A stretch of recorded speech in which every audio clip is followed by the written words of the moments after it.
안녕하세요. 안녕하세요. 잘 지내셨나요? 네. 여름인데 이제 네. 78쪽에 등기 절차가 나와 있는데요. 거기 이제 이번에 단독 신청에 의한 등기가 가능한 경우, 그 다음에 직권에 의한 등기가 나오는데, 이런 거 외우시는 게 아니라 한 줄 한 줄을 그림을 통해서 이해를 하셔야 돼요. 그래야지만 이게 기억이 납니다. 근데 외워봤자 그 말이 그 말 같아요. 그래서 한 줄 한 줄씩을 이해를 하셔야 되는데, 오늘은 신탁 등기 할 차례인가요? 가처분 등기 할 차례인가요? 가처분이죠. 네, 10번을 보겠습니다. 가처분권자의 승소 판결에 의한 등기 시에 가처분 이후에 격려된 제3자 명의의 각종 권리의 말소 등기. 이거를 여러 번 했었는데 워낙 어려운 내용이니까 다시 한번 하겠습니다. 여기에 이러한 부동산이 있고 소유자는 갑입니다. 소유자가 갑인데 갑이 A와 매매 계약을 체결합니다. 매매 계약을 체결하면 매도인 갑에게는 소유권 이전 등기 의무가 발생하겠죠. 소유권 이전 등기 의무가 발생할 테고, 매수인 A에게는 소유권 이전 등기 청구권이 발생을 할 겁니다. 그러면 이 의무를 가지고 있는 자는 자신의 의무를 이행기에 자발적으로 이행하는 것이 원칙입니다. 이 의무를 이행하는 것은 매수인 A와 같이 등기소에 가서 등기를 신청하는 거예요. 이게 이 의무를 이행하는 겁니다. 이 등기를 신청하는 게 의무를 이행하는 겁니다. 그런데 이 의무를 이행하지 않더라는 겁니다. 이 의무를 이행하지 않으면 이 채권자는 이 의무를 강제로 이행하도록 해야 될 겁니다. 강제 집행을 통해서 강제로 이행하도록 할 겁니다. 그러면 이 강제 집행을 하기 위해서는 뭐가 필요하죠? 강제 집행할 수 있는 권리의 원천, 집행 권한이라는 게 필요하다고 했죠. 이 집행 권한에 해당되는 게 뭐였습니까? 판결서였죠. 그래서 이 강제 집행을 하기 위해서는 판결서가 필요합니다. 판결서를 만들어내기 위해서 A는 소송을 제기할 텐데, 이때 제기하는 소송을 법원에 소송을 제기할 텐데, 이때 제기하는 소송은 소유권 이전 등기에 관한 소송을 제기합니다.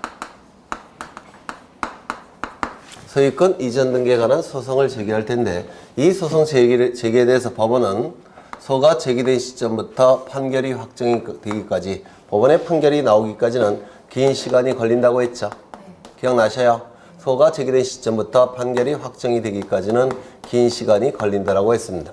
따라서 중간에 채무자가 이 부동산을 다른 자에게 넘기게 되면, 갑이 자신의 부동산을 다른 자에게 넘기게 되면 이 시점부터 을소유가 되겠죠. 그러면 판결이 확정이 됐을 때 강제 집행 들어올 수 있습니까? 없습니까? 없게 돼요. 판결은 의미가 없어져 버리죠. 따라서 채무자가 이 부동산을 다른 자에게 처분하는 것을 못하도록 하면서 소송을 제기해야 될 겁니다. 다른 자에게 처분한 것을 못하도록 하는 소송을 뭐라고 불렀습니까? 보전소송. 맞아요. 이 보전소송은 두 가지가 있죠. 가압류 신청, 처분금지, 가처분 신청. 이때 이 채권자가 가진 채권을 뭐라고 부르냐면 보전소송을 통해서 보호받는 채권, 피보전권리라고 불러요. 피보전권리. 이 피보전권리가 금전 채권일 때는 보전소송으로 가압류 신청하는 것이고, 금전 이외의 채권일 때는 보전소송으로 처분금지, 가처분을 신청한다고 했죠. 이때 이 피보전권리, 즉 채권자가 가진 채권은 금전 채권입니까? 아닙니까? 아니죠. 따라서 보전소송으로 무엇을 제기해야 되겠습니까? 처분금지, 가처분을 신청하게 될 겁니다. 처분금지, 가처분을 신청하게 되면 이제 법원은 결정을 해줄 테고, 결정이 나면 등기소에 이 가처분 등기를 촉탁하게 될 겁니다. 그래서 이 처분금지, 가처분 등기나 가압류 등기는 전부 다 법원의 촉탁에 의한 등기죠. 그렇죠. 네. 이 촉탁이 있게 되면 등기소는 이 가처분 등기를 시행할 텐데, 문제는 이 부동산이 미등기라고 한다면 어떻게 한다고 했습니까? 등기소는 먼저 직권으로 보전 등기를 해서 등기부를 만든다고 했죠. 기억나셔요? 직권으로 보전 등기해서 등기부를 만들 겁니다. 그러면 등기부가 만들어졌으면 이제 법원의 촉탁에 의한 처분금지, 가처분 등기를 실행하게 될 겁니다. 가압류 등기도 마찬가지예요. 기억나시죠? 그러면 이때 이 가처분 등기가 말소가 된다면 법원의 촉탁에 의해서 말소되는 게 원칙이에요. 가압류 등기나 가처분 등기는 법원의 촉탁에 의해서 실행되기 때문에 말소도 어떻게 된다고요? 법원의 촉탁에 의해서 말소되는 게 원칙입니다. 그렇다면 요 가처분 신청을 취소하면 이것도 취소가 되겠죠. 그러면 이 가처분 등기 어떻게 될까요? 법원의 촉탁에 의해서 말소되겠죠. 그러면 이것이 법원의 촉탁에 의해서 말소가 된다면 요거는 내버려 둘까요? 말소시켜야 될까요? 네? 내버려 둬야 돼요. 왜요? 부동산이 있을 때 등기부가 있는 게 정상입니까? 없는 게 정상입니까? 있는 게 정상이에요. 따라서 이 가처분 등기가 설령 법원의 촉탁에 의해서 말소가 된다고 해도 이 등기는 계속 존치시켜야 됩니다. 이거 기억하셔야 돼요. 네. 그러면 이제 가처분 등기가 실행이 됐습니다. 그래서 이 부동산에 대해서 처분금지 가처분 등기가 실행이 될 겁니다. 물론 등기부에 실행이 될 때는 여기서부터 여기까지를 생략해요. 그냥 가처분 이렇게 기록을 합니다. 그리고 가처분 채권자는 누구죠? A죠. 아이고. A가 될 겁니다. 그러면 처분금지 가처분 등기가 실행이 됐는데 이 가처분 등기는 금지라는 용어는 쓰고 있지만 금지의 의미는 있습니까? 없습니까? 없다고 그랬죠. 단지 제한의 의미만 있다라고 했습니다. 따라서 처분금지 가처분 등기나 가압류 등기가 실행이 된 다음에 갑은 다른 자에게 부동산을 처분할 수 있습니까? 없습니까? 있다라고 했죠. 이건 요즘 자주 출제가 되는 문구예요. 처분금지 가처분 등기나 가압류 등기가 실행이 됐다고 하더라도 처분하는 것이 금지되지는 않습니다. 이유는 A가 100% 승소 판결을 받는다는 보장은 없습니다. A가 패소 판결을 받을 수도 있기 때문에 처분이 금지되지는 않습니다. 다만 제한이 될 뿐이다 이렇게 얘기합니다. 그래서 가압류 가처분 등기는 처분 금지의 등기가 아니라 처분 제한의 등기다 이렇게 얘기를 하는 겁니다. 그러면 이 어른 소유권을 취득하게 될 겁니다. 이 시점부터 어른 소유자가 될 겁니다. 그리고 이 소송이 계속 진행이 될 거예요. 이 소송을 뭐라고 부르냐면 본안소송이라고 불러요. 본래의 안건인 소송. 지금 요 A의 목적은 뭐죠? 판결서 받아내는 거죠. 그래서 요 판결서를 만드는 소송을 본안소송이라고 부릅니다. 본래의 안건인 소송. 이것을 보전소송, 본안소송 이렇게 얘기를 해요. 그러면 이제 본안소송은 계속 진행이 될 테고 이 시점에 A가 승소 판결을 받았고 그 판결이 확정이 됐다라는 겁니다. 그렇다면 이때 A를 뭐라고 부르죠? 승소한 등기 권리자라고 부르죠. 맞아요. 승소한 등기 권리자는 상대방이 등기 신청이 설령 없다고 하더라도 단독으로 등기를 신청할 수 있죠. 그래서 단독 신청을 통해서 등기를 뺏어오는 겁니다. 단독 신청을 통해서 등기를 뺏어오게 돼요. 소유권 이전 등기가 이루어지게 될 겁니다. 이건 단독 신청이 될 겁니다. 그래서 승소한 등기 권리자의 판결에 의한 등기 신청을 우리 민사집행법에서는 강제 집행한다 이렇게 얘기하는 겁니다. 민사집행법상의 강제 집행이 우리 등기법에서는 승소한 등기 권리자의 판결에 의한 등기 신청이 돼요.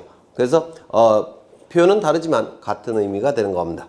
그러면 여기 A 명의로 등기가 이루어지면 요건 어떻게 될까요? 두 개가 양립할 수 있습니까? 없겠죠. 따라서 이 등기는 어떻게 해야 되느냐면 말소 등기가 이루어져야 됩니다.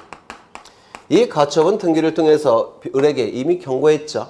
그래서 네가 설령 소유권을 취득한다고 하더라도 내가 승소 판결을 받는다면 이거 너는 소유권을 상실할 수 있다는 것을 가처분 등기를 통해서 경고를 한 겁니다. 따라서 이 등기는 이제 말소가 될 겁니다. 이 등기의 말소 등기는 판결서를 가지고 A가 신청하는 거예요. 판결에 의한 등기 신청입니다. 따라서 이 말소 등기도 단독 신청을 통해서 이루어지게 될 겁니다. 맞아요? 그렇죠. 그러면 이 두 개의 등기 신청은 어떻다라고 했죠? 동시 신청이라고 했죠. 동시 신청이 될 겁니다. 동시 신청이 되면 등기관은 먼저 말소 등기를 한 다음에 그 다음에 요 소유권 이전 등기를 하게 될 겁니다. 그리고 이 가처분 등기는 지금 A 명의로 소유권 이전 등기가 되니까 A 명의의 가처분 등기는 더 이상 필요 없다는 것을 등기관은 직관적으로 알게 돼요. 따라서 이거를 법원의 촉탁을 기다릴 필요가 있겠습니까? 없어요. 이 등기는 어떻게 된다고요? 등기관이 직권으로 말소하는 겁니다. 그래서 이 가처분 가압류 등기는 원칙이 법원의 촉탁에 의한 등기라서 말소도 촉탁에 의해서 이루어지겠지만 예외적으로 이렇게 직권으로 말소되는 경우도 있습니다. 물론 직권 말소 외에 단독 신청을 통해서 말소되는 경우도 있어요. 그래서 이건 어디까지나 원칙입니다. 촉탁 말소는 원칙이고 이거는 예외적으로 직권 말소가 되는 겁니다. 시험에 굉장히 잘 나오죠. 그렇죠. 여기 이거 기억나십니까? 여러 번 했는데 이거 벌써 4번 정도 하는 것 같은데 그렇죠. 네. 이때 A는 판결서를 가지고 자신의 이름으로 강제로 뺏어온 다음에 후속 조치를 취할 겁니다. 뭐냐면 지금 A는 제때 등기를 넘겨받았습니까? 제때 넘겨받지 못했죠. 왜? 갑이 자발적으로 의무를 이행하지 않았기 때문에 소송을 거쳐서 비용도 투입하고 소송을 거쳐서 나중에 등기를 넘겨받은 거죠. 그러면 늦게 받았고 소송을 거쳤기 때문에 비용이 들었을 겁니다. 그만큼 요 A에게는 그래서 A는 등기를 뺏어간 다음에 아마도 손해배상을 청구할 겁니다. 그러면 이 갑의 입장에서 손해배상 금액을 줄이기 위해서는 어떻게 해야 될까요?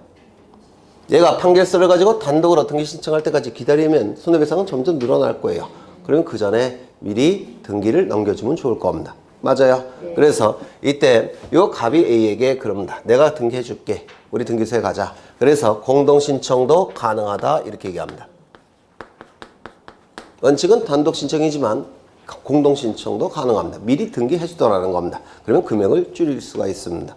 되셨을까요? 네. 여기까지가 기본이 되는 내용이에요. 기본이. 그러면 여기 지문을 보시면 가처분권자의 승소 판결에 의한 등기 시에 가처분 이후에 격려된 제3자 명의 각종 권리의 말소 등기는 이거는 어떻습니까? 단독 신청을 통해서 말소가 되는 겁니다. 맞아요? 맞아요. 판결에 의해서 말소 등기를 신청하는 것이니까 단독 신청을 통해서 말소가 될 겁니다. 그런데 이거는 어디까지나 피보전 권리가 소유권 이전 등기일 때가 이런 것이고 원칙이 이런 것이고 조금만 더 들어가겠습니다. 조금만. 문제가 조금 어렵게 출제되면 이것도 출제될 수가 있어요. 이게 매매 계약이 아니라 지상권 설정 계약이라고 한다면 이게 지상권 설정 계약이라고 한다면 이 청구권은 지상권 설정 등기 청구권이 되겠죠. 맞아요. 그러면 이 등기도 소유권 이전 등기가 아니라 무슨 등기가 되겠습니까? 지상권 설정 등기가 될 겁니다. 맞아요. 그런데 이 을명의 등기는 전세권 등기이더라는 겁니다. 그러면 이 A가 판결서를 가지고 자신의 이름으로 지상권 등기를 한다면 이 을의 전세권 등기는 양립할 수 있습니까? 있어요. 하나의 부동산에 대해서 용의물권 등기가 2개가 있을 수 있습니까? 없죠. 따라서 이 A명의 지상권 등기를 하기 위해서 이 전세권 등기는 어떻게 해야 될까요? 말소시켜야 됩니다. 이거 맞아요? 네. 그렇죠. 그런데 만약에 을명의 등기가 전세권 등기가 아니고 저당권 등기라고 한다면 저당권 등기라고 한다면 이때는 이거 말소시킬 필요가 있을까요? 없을까요? 없어요. 왜? 저당권은 계속 말씀드리지만 간념적인 지배권이라고 했죠. 간념적으로만 지배해요. 따라서 다른 모든 물건과 양립이 가능합니다. 양립이 가능하니까 요 저당권 등기는 말소할 필요가 없습니다. 요 A는 선순위 지상권. 그 다음에 요 을의 저당권은 후순위 저당권. 이렇게 서열이 결정이 됩니다. 요거 이해가 되실까요? 그렇죠. 그럼 이건 어떨까요? 요거는 말소시킬 필요가 없다라고 했죠. 말소 등기가 이루어지지 않을 겁니다. 그러면 이때는 말소 등기가 된다고 했는데 만약에 A의 지상권이 요 부분이고 A의 지상권이 요 부분이고 을의 전세권이 요 부분이라고 한다면 이때는 양립할 수 있습니까? 없습니까? 있어요. 있겠죠. 따라서 이때도 말소할 필요가 있을까요? 없어요. 없겠죠. 네, 요즘은 이런 것도 출제가 돼요. 이런 것은. 그러면 하나만 더 보죠. 이게 지상권 설정 계약이 아니라 저당권 설정 계약이라고 한다면 이때는 저당권 설정 등기 청구권이 되겠죠. 그리고 A 명의로는 무슨 등기가 되겠습니까? 저당권 등기가 이루어지겠죠. 그러면 을명의 각종 등기는 말소시킬 필요가 있을까요? 없을까요? 없어요. 왜요? 저당권은 간념적 지배권이니까 다른 물건과 다 양립할 수 있다고 했죠. 따라서 이 등기는 말소될 필요가 없을 겁니다. 이거 이해가 되실까요? 그렇죠. 신기한데 이해가 된다는 게. 네. 이게 지난주에 한 거죠? 네. 너무 어려운 건데. 네. 지난주에 이것도 했습니다. 이거 하는 거 다 하죠. 네. 다 하겠습니다. 요 시점은 가처분 등기가 이루어진 시점입니다. 그리고 이 시점은 이건 소유권에 대한 가처분 등기가 이루어진 시점이고요. 요거는 소유권 이전 등기가 이루어진 시점입니다. A 명의로. 그러면 이 중간 처분의 등기는 어떻게 된다고 했죠? 소유권 어떻게 된다고 했죠? 단독 신청을 통해서 말소된다고 했죠? 맞아요. 여기 써놨잖아요. 네. 말소 등기. A 명의가 소유권 이전 등기 청구권에 대한 가처분 등기. 그리고 소유권 이전 등기. 그러면 병명의 등기는 어떻게 한다고 했습니까? 아까 다 말소 등기 한다고 했죠? 그렇죠. 그런데 병명의 등기는 말소 등기를 함이 원칙인데 단독 신청을 통해서 말소된다는 거 기억하셔야 되고요. 이런 경우가 있다고 그랬죠. 가압류 등기. 가압류 등기가 이루어지면 그 이후에 무슨 등기가 나타난다고 했습니까? 강제, 경매, 개시, 결정 등기가 나타납니다. 가압류 등기가, 가압류 채권자는 가압류 보전 수성으로 가압류 등기를 한 다음에 강제 집행 들어가죠. 강제 집행하는 방법은 강제경매 절차로 넘기는 겁니다. 강제경매 절차로 넘기는 것이라서 법원에 강제경매 개시결정 등기가 뒤따라 나와요. 그래서 가압류 등기와 강제경매 개시결정 등기는 하나의 세트로 움직이는 겁니다. 그 다음에 저당권 등기,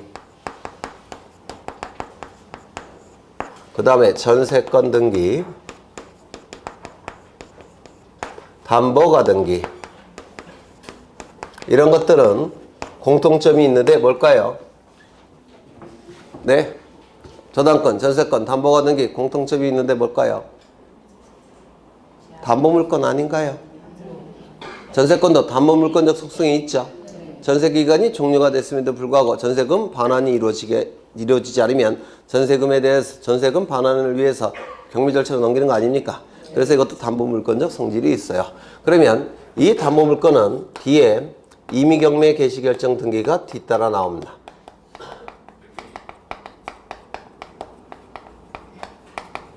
이 담보물권은 피담보 채권이 변제되지 않으면 경매 절차로 넘기는데요. 이때 경매 절차로 넘길 때 법원에 경매를 청구하겠죠. 경매를 청구할 때 등기부만 지출하면 경매 절차가 진행이 돼버립니다. 그러면 경매 절차에 넘어가는 것이 담보권자의 의사에 의해서 결정이 되는 거죠. 등기부만 지출하면 경매 절차로 넘어가니까. 그래서 이걸 임의경매 절차라고 불러요. 임의. 당사자의 뜻에 맡겨놓은 이런 뜻이에요. 그럼 임의경매 절차는 담보권자의 의사에 맡겨놓은 경매라는 뜻이에요. 강제경매 가압류 채권자는 판결서가 필요해요. 판결서를 가지고 강제 집행 들어가야 되는데 이 담보권자는 판결서 이런 거 필요 없습니다. 등기부만 지출하면 경매 절차로 넘어갑니다. 중개법에서 하셨죠? 그렇죠? 그래서 이 저당권 등기, 전세권 등기, 담보가 등기가 나오면 뒤에 임의경매 개시결정 등기가 뒤따라 나옵니다. 이거 되셨을까요? 그래서 이런 것들은 세트로 움직이는 겁니다. 세트로. 그렇다면 이 등기들이 가처분 등기보다 후순위라고 한다면 이건 다 어떻게 해야 될까요? 단독 신청을 통해서 말소하겠죠. 맞아요. 그러면 이것도 단독 신청을 통해서 말소가 돼버립니다. 왜? 가처분권자보다 후순위니까. 그렇죠. 그래서 이 가처분 등기보다 후순위라고 한다면 당연히 말소가 될 텐데요. 문제는 이 등기들이 가처분 등기보다 선순위라고 한다면 이러한 등기들은 말소가 됩니까? 말소되지 않습니까? 말소되지 않겠죠. 그러면 이 등기가 말소되지 않는데도 불구하고 이걸 말소시킬 수 있겠습니까? 없습니다. 이거 이해가 되실까요? 그래서 이 소유권에 대한 가처분 등기 후 소유권의 본등기가 이루어졌을 때 중간 처분의 등기는 단독으로 말소 신청할 수 있음이 원칙이지만 말소 신청할 수 없는 등기가 3가지가 있습니다. 이거 다 기출문제예요. 이거 설명드렸던 것 같은데 다시요. 첫 번째, 가처분 등기 이전에 이루어진 가압류 등기에 기초한 가처분 등기 이후에 이루어진 강제경매 개시결정 등기. 가처분 등기 이전에 이루어진 저당권, 전세권, 담보가 등기에 기초한 가처분 등기 이후에 이루어진 임의경매 개시결정 등기. 이거는 말소 신청할 수가 없습니다. 되셨을까요? 하나 더. 임차권 등기도 원칙적으로는 말소 신청을 하게 됩니다. 그런데 이 임차권 등기 가처분 채권자에게 A에게 대항할 수 있는 대항력 있는 임차권 등기라고 한다면 가처분 등기 이후에 이루어졌다고 하더라도 가처분 채권자에게 대항할 수 있기 때문에 말소 신청할 수 있겠습니까? 없겠습니까? 없게 됩니다. 여기까지 되셨을까요? 그래서 가처분 등기에서 출제될 수 있는 거 다 보신 거예요, 지금.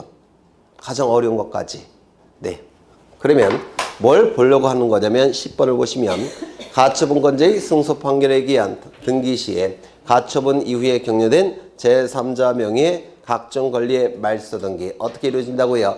단독 신청. 요거 한 줄 설명하려고 칠판 반을 썼습니다. 여기서 가처분은 소유권에 관한 가처분 채권자를 얘기하는 겁니다. 소유권을 얘기하게 되고요.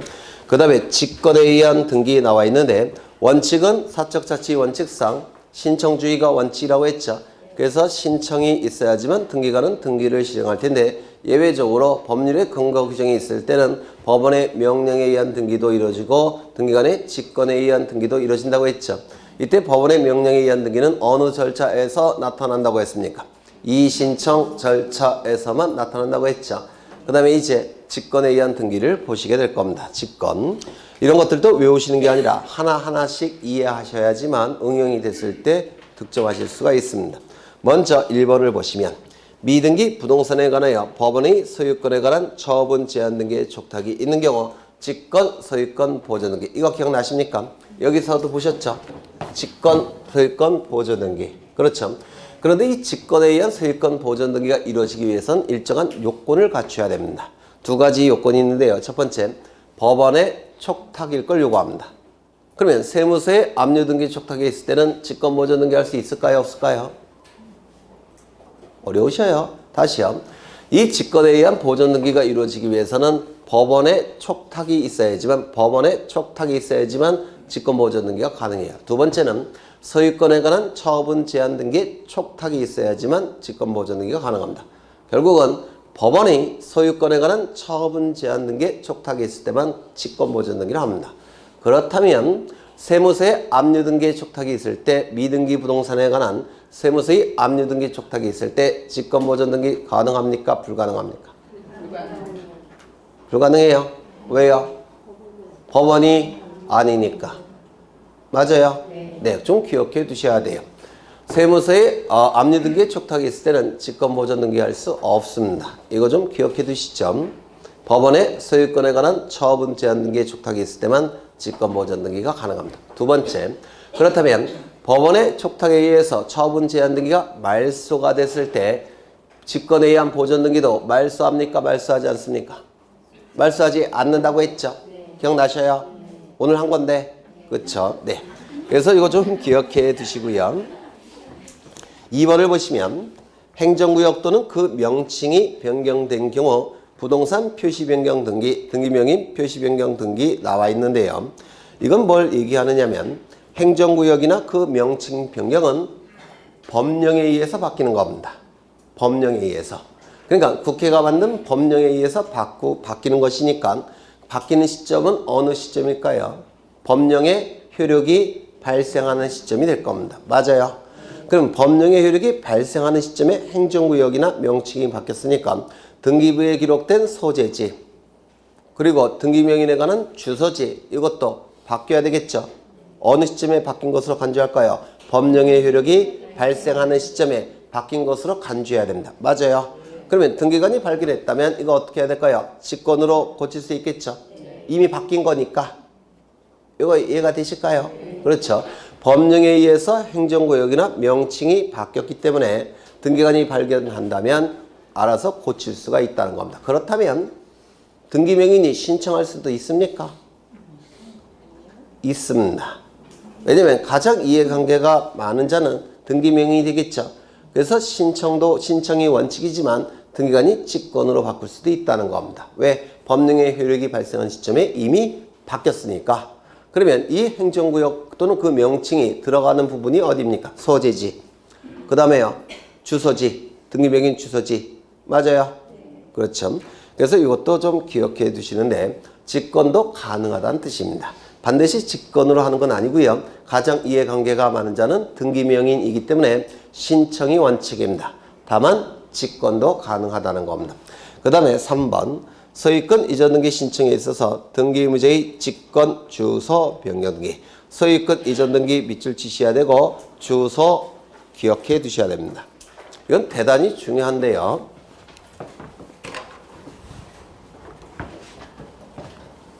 여기 이러한 부동산이 있고 소유자는 갑입니다. 갑이 을로부터 돈을 빌립니다. 얼마를 빌렸느냐면 10억 원을 빌립니다. 그냥 빌려주진 않겠죠. 담보를 요구할 거예요. 따라서 갑은 을에게 저당권을 설정해 줄 겁니다. 저당권이 설정되기 위해서는 저당권 설정 계약이 있어야 되겠죠. 그리고 또 뭐가 있어야 됩니까? 저당권 설정 등기까지 이루어져야 될 겁니다. 이 저당권 설정 등기가 이루어짐으로 인해서 이익이 발생한 자는 누굴까요? 을 등기 권리자. 불이익이 발생한 자는 누구죠? 갑 등기 의무자. 그래서 갑과 을은 등기소에 가서 등기를 공동으로 신청하게 될 겁니다. 맞아요. 공동 신청을 통해서 등기부의 등기가 실행이 되겠죠. 등기부의 등기가 실행이 될 겁니다. 1번 저당권 설정 을 10억 이렇게 기록이 될 겁니다. 됐을까요? 이때 을은 이름도 기록해야 될 테고 주소도 기록해야 될 테고 주민번호도 기록을 해야 됩니다. 등기명의는 이 세 가지를 기록해야 돼요. 그런데 등기관이 갑과 을이 등기 신청에 의해서 여기 있다가 이름, 주민번호, 주소를 기록할 때 이 주소와 주민번호를 정확하게 기록해야 되겠죠. 맞아요. 따라서 을은 등기를 등기권리자로 신청할 때 뭘 첨부해야 될까요? 주소를 증명하는 정보, 주민등록을 증명하는 정보를 첨부해야 됩니다. 왜? 등기관이 그걸 보고 정확하게 기록하도록 해야 하기 위해서. 그렇죠. 그래서 이때 주소 증명 정보와 주민등록 증명 정보를 첨부합니다. 여기까지 이해가 되실까요? 이때 이 주소 증명 정보, 주민등록 증명 정보는 주민등록표 등초본을 얘기합니다. 주민등록표 등초본에는 이름, 주소, 주민번호가 다 나와 있죠. 그걸 얘기해요. 그래서 등기 신청 시 첨부를 해야 돼요. 그렇다면 이때 갑도 첨부할 필요가 있을까요? 없을까요? 없어요. 왜? 등기부에 기록되는 자는 등기 권리자만 기록이 되죠. 등기부자는 기록하지 않습니다. 따라서 이러한 주소 증명 정보와 주민등록 증명 정보를 첨부하는 자는 누구만 첨부하는 겁니까? 등기 권리자만 첨부하는 겁니다. 이거 꼭 기억하셔야 돼요. 주소 증명 정보와 주민등록 증명 정보는 등기 권리자만 첨부합니다. 그런데 문제가 있습니다. 여기 이러한 부동산이 있고 소유자가 있고요. 갑이 을과 매매 계약을 체결합니다. 소유권 이전 등기까지 이루어지면 갑이 가진 소유권은 을의 소유권으로 변동이 될 겁니다. 이때 이 등기가 이루어짐으로 인해서 이익이 발생한 자는 누굽니까? 을 등기 권리자. 불이익이 발생한 자는 누굽니까? 갑 등기 의무자. 갑이라고 하지 않고 이명복으로 하겠습니다. 그러면 등기부에는 등기가 실행되겠죠. 이렇게 등기부에 실행이 될 겁니다. 1번 소유권 보전 이명복. 그 다음에 2번 소유권 이전 을 이렇게 등기가 실행이 될 겁니다. 이때 등기권리자는 을이죠. 그래서 을은 등기부에 기록이 될 때 이름, 주민번호, 주소를 기록해야 될 겁니다. 따라서 주민번호와 주소를 증명하는 정보를 등기권리자 을은 첨부해야 될 겁니다. 맞아요. 그래서 이 등기권리자는 주소 증명 정보와 주민등록 증명 정보를 첨부하는 겁니다. 그런데 여기 이명복은 주소지가 어디냐면 서울이에요. 그런데 등기부에 기록되어 있는 이 이명복은 주소지가 부산이더라는 겁니다. 같은 사람입니까? 다른 사람입니까? 같은 사람. 네? 주소지가 다르잖아요. 그렇죠. 얘는 서울 사는 놈. 서울 어디 좀 차가운 데 있죠. 네. 그 다음에 부산에 사시는 분. 그렇죠. 그러면 이건 동명이인이 가능성이 높죠. 따라서 이때는 소유권 이전 등기만큼은 무권리자의 처분 행위를 방지하기 위해서 요 등기 의무자도 주소 증명 정보를 첨부해야 됩니다. 다른 사람이 엉뚱한 사람, 이름이 같은 엉뚱한 사람이 남의 부동산을 처분할 가능성이 있기 때문에 이때는 등기 의무자도 주소 증명 정보를 첨부해야 됩니다. 어느 등기에 한해서? 소유권 이전 등기에 한해서. 소유권 이전 등기는 가장 안전한 권리, 중요한 권리인 소유권이 넘어가는 등기이기 때문에 이 소유권 이전 등기만큼은 무권리제의 처분 행위를 방지하겠다는 겁니다. 따라서 소유권 이전 등기만큼은 등기 의무자도 주소 증명 정보를 첨부합니다. 그런데 이름과 주소만 같으면 같은 사람일 수 있죠. 구태여 주민번호까지 확인할 필요가 있습니까? 없어요. 그래서 등기의무자는 주소 증명 정보만 첨부합니다. 주민등록증명 정보는 첨부하지 않아요. 언제? 소유권 이전 등기를 신청할 때만. 다시요. 정리하자. 이 각종 권리에 관한 등기가 등기부에 기록이 될 때는 주민번호 주소를 정확하게 기록이 돼야 되기 때문에 등기 권리자는 주소 증명 정보와 주민등록 정보를 첨부하는 것이고 등기 의무자는 첨부하지 않습니다. 다만 예외적으로 소유권 이전 등기만큼은 등기 의무자도 무엇은 첨부한다고요? 주소 증명 정보는 첨부해야 된다는 겁니다. 되셨을까요? 그런데 만약에 이 등기가 강공서의 촉탁에 의한 등기라고 한다면 강공서의 촉탁에 의한 등기는 무권리제의 처분 행위가 나타날 가능성이 없다라고 봅니다. 따라서 소유권 이전 등기일지라도 주소 증명 정보는 첨부하지 않습니다. 이건 예외적으로. 되셨죠? 되셨나요? 되셨죠? 을은 병과 매매 계약을 체결합니다. 소유권 이전 등기까지 이루어지면 을의 소유권은 병의 소유권으로 변동이 될 겁니다. 병의 소유권으로. 그래서 이제 얘는 등기 의무자가 될 테고 얘는 등기 권리자가 될 겁니다. 그래서 등기소에 가서 이렇게 등기를 신청하게 될 겁니다. 이때 요 을은 이명복으로부터 소유권 이전 등기를 넘겨받을 때는 주소지가 어디였냐면 경기도였어요. 경기도. 그래서 여기에 주소가 뭐로 기록되겠습니까? 경기도 이렇게 기록되어 있을 겁니다.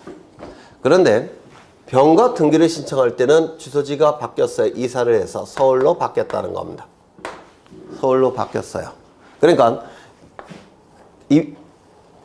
이명복으로부터 등기를 넘겨받을 때는 주소지가 경기도였는데 병에게 처분해서 병의 이름으로 등기를 신청할 때는 주소지가 서울로 바뀌었다는 겁니다. 이사를 했기 때문에. 그럴 수 있죠. 그렇죠. 그러면 여기는 경기도로 되어 있을 테고 그 다음에 등기를 신청할 때 등기 신청 정보를 등기소에 제공해야 되죠. 을과 병은 등기 신청 정보를 등기 신청 시 첨부해야 될 겁니다. 그럼 이 등기 신청 정보에는 등기 의무자 을의 주소지가 어디로 되어 있겠습니까? 서울로 되어 있겠죠. 그러면 등기부에 기록된 주소지와 신청 정보에 기록된 주소지가 달라져 버립니다. 맞아요? 그러면 신청 정보에 기록된 내용과 등기부에 기록된 내용이 다를 때는 등기관은 각하를 합니다. 안 해줘요. 각하 결정이 나옵니다. 그러면 이때 이게 각하 결정이 나오지 않도록 하기 위해서는 어떻게 해야 될까요? 주소지가 일치돼야 되겠죠. 그렇죠. 문제는 뭐냐면 소유권 이전 등기를 신청할 때는 등기 의무자가 뭘 첨부한다고 했죠? 주소 증명 정보를 첨부한다고 했죠. 이 주소 증명 정보는 뭐냐면 주민등록표 등초본이에요. 그러면 이 주민등록표 등초본에는 이 을이 이사했던 그 장소가 쭉 나열되어 있습니까? 네. 나열되어 있죠. 네. 그럼 주민등록표 등초본에는 요게 기록되어 있을 겁니다. 요게 기록되어 있으니까 등기관은 을이 요 등기를 신청할 때는 경기도 살았는데 이 등기를 신청할 때는 서울로 이사 왔다는 것을 요 주민등록표 등초본을 가지고 등기관은 알 수 있을까요? 모를까요? 맞아요. 알겠죠. 따라서 그걸 알 수가 있기 때문에 등기관은 2-1번, 2번 소유권의 등기, 명의인, 표시, 변경을 합니다. 변경 등기를 하게 돼요. 즉 경기도에서 어디로 이사 왔다고요? 서울로. 서울로 이렇게 하고 이걸 지워줍니다. 누가? 등기관이 알아서. 왜냐면 주소 증명 정보가 첨부가 됐으니까. 되셨을까요? 그러면 이제 이 등기가 이런 등기명의 표시 변경 등기가 이루어지게 되면 이제 일치가 됩니까? 일치가 됐죠. 따라서 이제 여기다가 3번 소유권, 이전, 병 이렇게 등기가 실행이 됩니다. 여기까지 되셨을까요? 이때 요 등기를 등기관이 직권으로 하는 겁니다. 왜? 주민등록표 등초본이 첨부가 됐기 때문에 직권을 해도 상관이 없다는 겁니다. 요거 이해가 되실까요? 그럼 이 직권 주소 변경 등기는 뭐가 있어야 됩니까?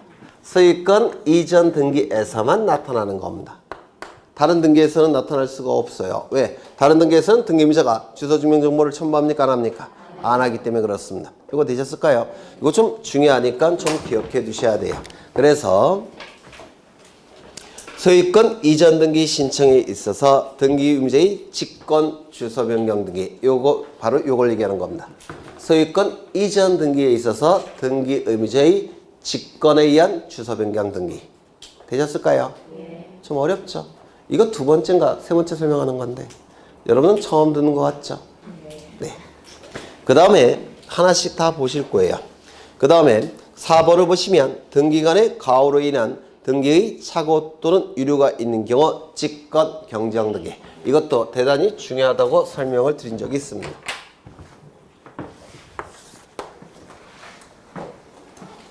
이 경정 등기라는 것은 언제 하죠? 원시적인 일부 불일치가 발생했을 때 이를 일치시키는 등기가 뭡니까? 경정등기죠. 맞아요. 후발적 일부 불일치가 발생했을 때 이를 일치시켜주는 등기는 변경등기. 원시적 일부 불일치가 발생했을 때 이를 일치시켜주는 등기는 경정등기. 이 원시적 일부 불일치가 신청인의 잘못에 의해서 발생했다면 이 경정등기는 신청인이 신청을 해야 됩니다. 무슨 얘기냐면 이 신청인이 등기를 신청할 때 신청서를 등기소에 제공하죠. 신청서에 면적을 얼마로 기록했느냐면 10,000제곱미터로 기록해야 되는데 공을 하나 빼먹고 1,000제곱미터로 신청서에 기록을 했다는 겁니다. 그러면 등기관은 당연히 등기부에 얼마로 기록하겠습니까? 1,000으로 기록하겠죠. 그럼 누가 잘못한 겁니까? 신청인이 잘못한 거예요. 이때는 신청인이 신청을 통해서 경정등기를 해야 됩니다. 신청인이 10,000제곱미터로 고쳐달라고 신청을 해야 돼요. 그런데 신청인의 잘못이 아니라 등기관의 잘못에 의해서, 즉 등기관의 가호에 의해서 발생하는 경우가 있습니다. 등기관의 잘못에 의해서 원시적 일부 불일치가 발생하는 경우도 있다는 겁니다. 무슨 얘기냐면 신청서에 10,000제곱미터로 정확하게 신청인이 기록했는데 등기관이 등기부에 옮겨준 과정에서 공을 하나 빼먹었다는 겁니다. 누가 잘못한 거예요? 등기관이 잘못한 거죠. 등기관의 잘못에 의해서 원시적 일부 불일치가 발생하는 경우도 있다는 겁니다. 그때는 가장 이해관계가 많은 자는 신청이니까 신청에 의해서도 경정등기가 이루어지고 등기관이 알아서도 고쳐야 됩니다. 직권에 의한 경정등기도 가능하게 돼요. 언제? 이때는 등기관의 가호에 의해서 일부 불일치가 발생했을 때는 직권 경정등기도 가능한 겁니다. 이때 이 직권 경정등기가 우리 시험에 잘 나오는데요. 몇 가지 기억하셔야 된다고 했죠. 첫 번째, 지방법원장에게 보고해야 되는데 사전에 보고한다고 했습니까? 사후에 보고한다고 했습니까? 사후에 보고한다고 했죠. 일단 고치고 봐야 됩니다. 두 번째, 등기상 이해관계인이 있을 때는 그자의 승낙을 받아서 승낙서가 첨부돼야 된다고 했죠. 이게 대단히 의미가 있는데요. 등기법이 개정이 되기 전에는 등기상 이해관계인이 있을 때는 무조건 직권 경정등기가 허용되지 않았습니다. 이게 몇 년 전이에요. 근데 등기법이 개정이 돼서 등기상 이해관계인이 있을지라도 승낙서만 있다면 직권 경정등기 할 수 있다고 개정이 된 겁니다. 그래서 의미가 있고요. 세 번째, 신청인이나 또는 신청이 없을 때는 등기명인에게 통지한다고 했죠. 사전에 통지한다고 했습니까? 사후에 통지한다고 했습니까? 사후에 통지를 해야 됩니다. 잘못된 내용이 공시돼서는 안 되기 때문에 재빨리 먼저 고쳐야 돼요. 그래서 사후 통지지 사전 통지가 아닙니다. 이때 신청이나 등기명인이 두 사람 이상일 때는 전원에게 통지하는 것이죠. 맞아요? 아니죠. 1인에게 통지하는 것으로 족하다고 했죠. 1인에게 통지하면 충분합니다. 그 다음에 네 번째, 이 변경등기나 경정등기는 일부 불일치가 발생했을 때 이를 일치시켜주는 등기가 변경이나 경정등기죠. 그러면 고치기 전과 고친 후는 일부만 고친 거니까 동일성이 유지돼야 됩니다. 맞아요. 따라서 변경이나 경정등기를 등기관이 실행할 때는 동일성이 유지됐는지 여부를 심사해야 됩니다. 그런데 이 직권에 의한 경정등기는 누가 잘못한 겁니까? 등기관이 잘못했죠. 지가 잘못했고 지가 심사하는 거 의미가 없죠. 따라서 직권에 의한 경정등기는 동일성 유지 여부를 등기관이 심사할까요? 심사 안 할까요? 심사하지 않습니다.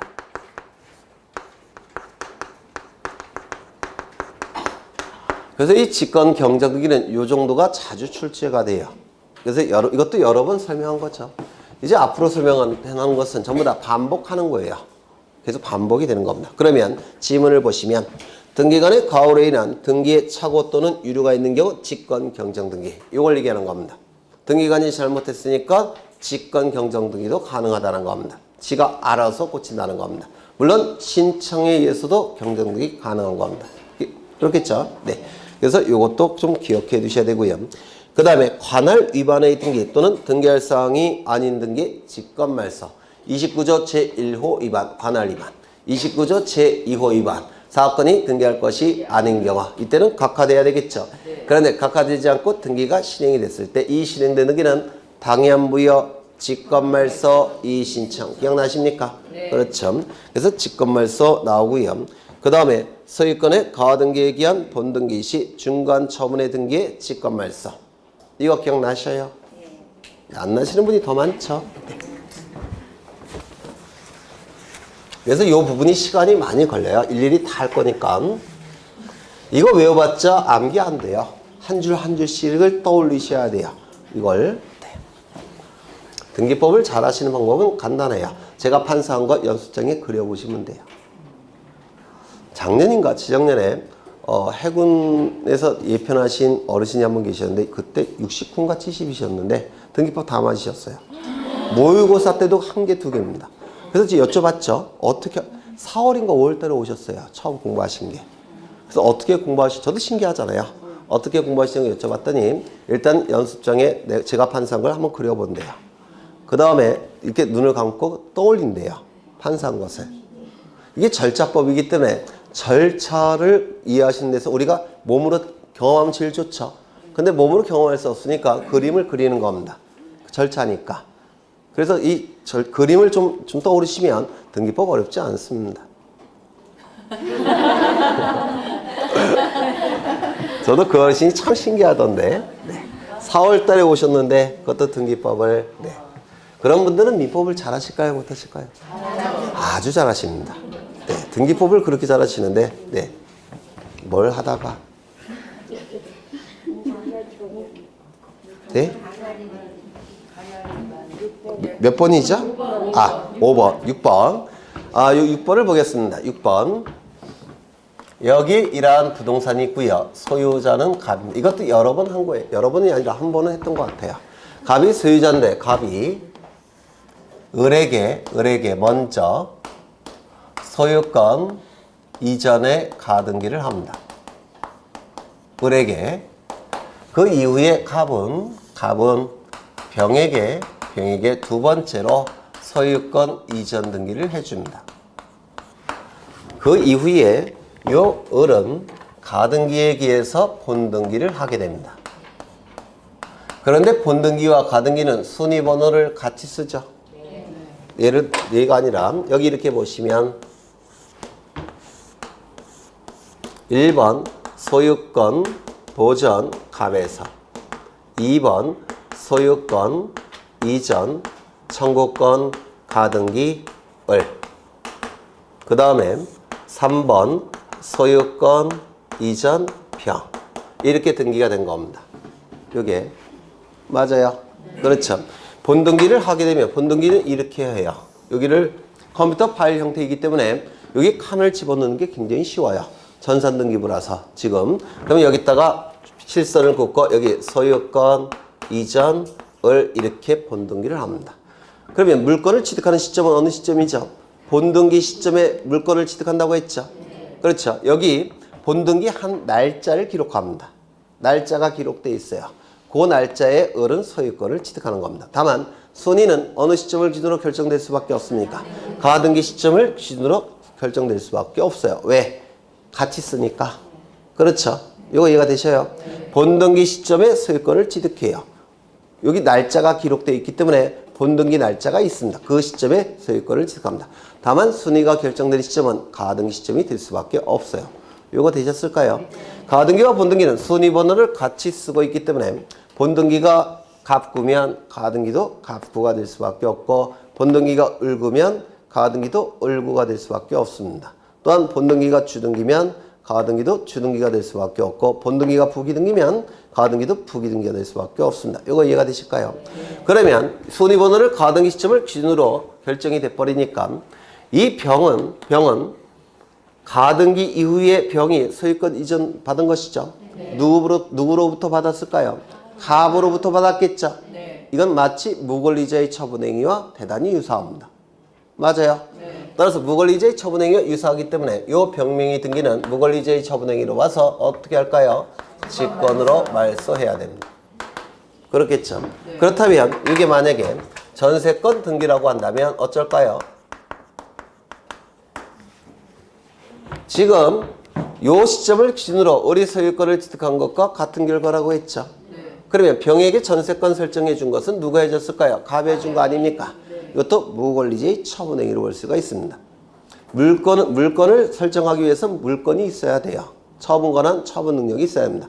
근데 이건 처분권한 처분 능력이 없는 갑이 해준 거로 보겠다는 겁니다. 따라서 이거 어쩔까요? 직권으로 말소하게 될 겁니다. 이거 되셨을까요? 만약에 저당권 등기라면 어쩔까요? 똑같아요. 직권 말소가 됩니다. 이걸 뭐라고 부르냐면 중간 처분의 등기라고 부릅니다. 지금 을의 이름으로 가등기가 이루어졌고 그 다음에 병의 이름으로 등기됐고 그 다음에 을의 이름으로 본등기됐죠. 이 병명의 등기는 중간에 이루어졌죠. 중간 처분의 등기입니다. 무권리지 처분행위로 봐서 전부 다 직권으로 말소합니다. 되셨을까요? 두 번째. 지금 가등기에서 가장 어려운 내용을 보고 계신 거예요. 가등기에서 여기에 이러한 부동산이 있고 소유자는 갑입니다. 갑이 을에게 먼저 전세권의 가등기를 해줍니다. 그 이후에 갑은 병에게 두 번째로 소유권 이전 등기를 해줍니다. 그리고 나서 가등기에 의해서 본등기를 합니다. 전세권 등기를 합니다. 순위는 어느 시점을 기준으로 결정될 수밖에 없습니까? 가등기 시점을 기준으로 결정될 수밖에 없습니다. 그러면 이때 병명의 등기는 무권리자의 처분행위로 일한 등기입니까? 아니에요. 왜냐하면 을이 취득한 권리는 전세권을 취득했을 뿐입니다. 여전히 갑은 소유권자예요. 맞아요? 소유권자가 소유권 이전 등기해주는 건 무권리자의 처분행위가 아닙니다. 맞아요? 따라서 이 등기는 무권리자의 처분행위로 직권 말소할 수는 없습니다. 두 번째 기준은 뭐냐면 요 등기와 요 등기가 양립하느냐 여부로 판단합니다. 첫 번째는 무권리자의 처분행위인가 여부로 판단하고 두 번째는 양립할 수 있는지 여부로 판단합니다. 양립할 수 있습니까? 네. 있죠. 선순위 전세권, 후순위 소유권. 따라서 병은 전세권에 의해서 제한을 받는 소유권을 취득하는 겁니다. 따라서 이건 양립이 가능하니까 직권으로 말소할 수 있을까요? 없을까요? 없어요. 직권으로 말소할 수 없습니다. 두 번째, 병명의 등기가 지상권 등기라고 한다면 무권리자의 처분행위는 아니겠죠? 두 번째, 양립할 수 있을까요? 없을까요? 없어요. 없어요. 하나의 부동산 전부에 대해서 용익물건이 두 개가 존재할 수는 없죠. 이건 양립이 불가능하니까 어떻게 해야 될까요? 직권으로 말소해야 됩니다. 요거 되셨을까요? 그런데 만약에 을이 가지고 있는 전세권이 요 부분이고 병이 취득한 지상권이 요 부분이라고 한다면 이때는 어떨까요? 양립할 수 있죠. 겹치지 않으니까. 따라서 이때는 양립이 가능합니다. 양립이 가능하니까 지상권 등기는 직권으로 말소할까요? 안 할까요? 안 합니다. 되셨을까요? 네. 그런데 만약에 병명의 등기가 저당권 등기라고 한다면 무권리자의 처분행위는 아니죠. 네. 두 번째, 양립이 가능합니까? 네. 저당권은 다른 물건과 다 양립 가능해요. 간접적 지배권이기 때문에. 따라서 이때는 양립이 가능하니까 직권으로 말소할 수 있을까요? 없을까요? 없습니다. 이거 다 출제, X. 다 출제가 된 거예요. 그럼 이제 하나 더 보셔야 되는데, 여기 소유권 이전에 가등기 있죠? 네. 두 번째, 용의물권에 가등기 있죠? 세 번째, 뭐가 나올까요? 네. 첫 번째, 소유권에 관한 가등기 이루어졌죠? 두 번째, 용의물권에 가등기 이루어졌죠? 뭐가 남았어요? 담보물권. 담보물권 하나 남았죠? 그러면 여기에 이러한 부동산이 있고 소유자는 갑입니다. 갑이 을에게 먼저 저당권에 관한 가등기를 해줍니다. 그 이후에 갑은 평에게 두 번째로 소유권 이전 등기를 해줍니다. 그리고 나서 가등기에 기해서 본등기를 합니다. 순위는 가등기 시점을 기준으로 결정이 될 겁니다. 이거는 중간에 이루어진 등기죠. 이걸 중간 처분의 등기라고 불러요. 첫 번째, 무권리제의 처분행위입니까? 아니죠. 을이 취득한 건 저당권에 불과해요. 소유권은 여전히 갑이 가지고 있죠. 그러면 소유권을 가진 자가 소유권 이전 등기하는 건 이건 무권리제의 처분행위 아닙니다. 맞아요. 따라서 이거는 무권리제의 처분행위로 직권말소할 수는 없습니다. 두 번째, 이 두 개의 등기는 양립할 수 있을까요? 없을까요? 있죠. 양립이 가능하니까 직권으로 말소할 수 있을까요? 없을까요? 직권으로 말소할 수가 없습니다. 두 번째, 이게 전세권 등기라고 한다면 이거 무권리제의 처분행위 아닐 테고 양립이 가능합니까? 네. 담보물권은 간접적 지배권, 다른 물건과 다 양립이 가능해요. 그렇다면 여기 저당권은요, 이거 무권리제의 처분행위 아니고 양립 가능합니까? 네. 이건 다 양립이 가능해요. 몽땅. 따라서 이거는 양립이 다 가능하니까 직권으로 말소하지 않을 겁니다. 되셨을까요? 네. 네. 다 민법의 내용이에요. 그럼 이제 하나 더 볼 겁니다. 왜요? 수학 같죠? 네. 수학이라기보다는 산수 같죠? 네. 기계적으로. 네. 요 시점은 소유권 이전에 가등기가 이루어진 시점입니다. 누구의 이름으로? 을의 이름으로. 그 다음에 이 시점은 소유권 이전 등기가 이루어진 시점입니다. 누구의 이름으로? 을의 이름으로. 그러면 이 중간에 병명의 등기는 원칙이 어떻게 될까요? 직권말소겠죠? 직권으로 말소할 겁니다. 아까 여기가 가처분 등기일 때는 이거 어떻게 말소했죠? 단독 신청을 통해서 말소. 왜요? 판결에 의한 말소 신청이니까 단독 신청. 여기는 직권말소. 가등기일 때는 직권말소. 왜요? 무권리제의 처분행위니까 직권말소. 근거가 달라요. 헷갈리지 마셔요. 가처분 등기일 때는 단독 신청 말소. 가등기일 때는 직권말소. 이거 헷갈리시면 안 됩니다. 자주 출제되니까. 그런데 이 가등기 경우도 문제가 있는데 가압류 등기. 가압류 등기가 나오면 뒤따라 나오는 등기가 뭘까요? 강제, 경매, 개시, 결정 등기. 맞아요. 그 다음에 저당권 등기, 전세권 등기, 담보 가등기가 나오면 뒤따라 나오는 등기가 뭘까요? 임의, 경매, 개시, 결정 등기가 뒤따라 나옵니다. 그렇다면 이때 요 등기가 가등기보다 후순위라고 한다면 당연히 여기에 해당되니까 직권말소겠죠. 네. 맞아요. 네. 그렇죠. 그런데 이 가등기가 이런 등기가 가등기보다 선순위라고 한다면 이거 직권말소하면 안 되겠죠. 네. 그러면 이게 직권말소 안 되니까 가등기 이후에 이루어진 이 등기도 직권말소해서는 됩니까? 안 됩니까? 안 됩니다. 이걸 살려놓고 이것만 죽일 수는 없어요. 세트로 움직이는 거니까. 되셨을까요? 그 다음에 가등기 이후에 이루어진 임차권 등기는 원칙적으로 직권으로 말소합니다. 그런데 이 임차권 등기가 가등기권자에게 대항할 수 있는 임차권 등기라고 한다면 이게 뭐냐면 임차권 등기명령에 의한 임차권 등기를 얘기해요. 임차권 등기명령에 의한 임차권 등기가 이루어지면 기존에 있었던 대항력이 계속 유지가 된다고 했죠. 네. 맞아요. 네. 그걸 얘기하는 겁니다. 임차권 등기 명령에 의한 임차권 등기. 이것도 직권으로 발수할 수 있습니까? 없습니까? 없죠. 이거는 뭐랑 똑같아요? 저쪽. 가등기와, 아니 가처분 등기와. 뭐만 차이가 있죠? 이거는 직권 말소. 저쪽은 단독 신청 말소. 그 차이만 있는 겁니다. 하나 더 보겠습니다. 을은 채무자입니다. 을은 채무자인데요. 을이 채무자라는 얘기는 채권자가 어딘가에 있죠. 그래서 여기 채권자가 존재합니다. 그러면 채무자는 자신의 채무를 이행기에 자발적으로 이행함이 원칙입니다. 자발적으로 이행하지 않게 되면 채권자는 강제집행을 통해서라도 채무를 이행시킬 겁니다. 맞아요? 네. 그러면 이 강제집행의 대상은 요겁니다. 재산적 권리는 강제집행의 대상이 되는데요. 이 가등기 권리도 본등기가 이루어지면 소유권을 취득할 수 있는 기대권을 가지고 있기 때문에 이건 재산적 권리예요.